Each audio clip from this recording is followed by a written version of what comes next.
আমার মানিক সোনা আর কেঁদো না, তোমার চোখ দেখে এবার শাকিব খান তার একমাত্র কন্যাকে কোলে তুলে নিলেন। দুই ছেলে আবরাম খান জয় এবং ছেলে শেহজাদ খান বীর।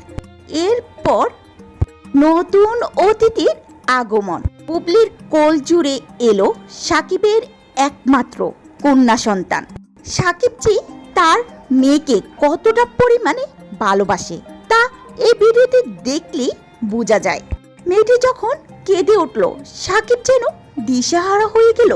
ডালিউডের কিং শাকিব খান আজ তার মেয়ের কান্নার শব্দে দিশাহারা হয়ে গেল।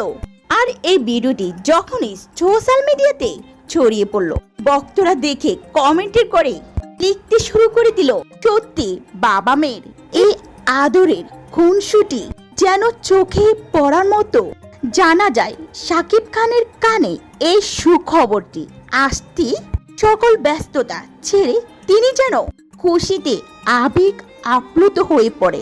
মুহূর্তে সব মান অভিমান বলে মেয়েকে কোলে তুলে নেন তিনি। শাকিব খান বরাবরই তার সন্তানদেরকে অনেক ভালোবাসেন, এই বিষয়টি মানতেই হবে। দুজন ছেলে সন্তান পর একজন কন্যা সন্তান। একজন বাবার কাছে এর থেকে আর ভালো কি হতে পারে? শাকিব খান সত্যি একজন ভাগ্যবান মানুষ।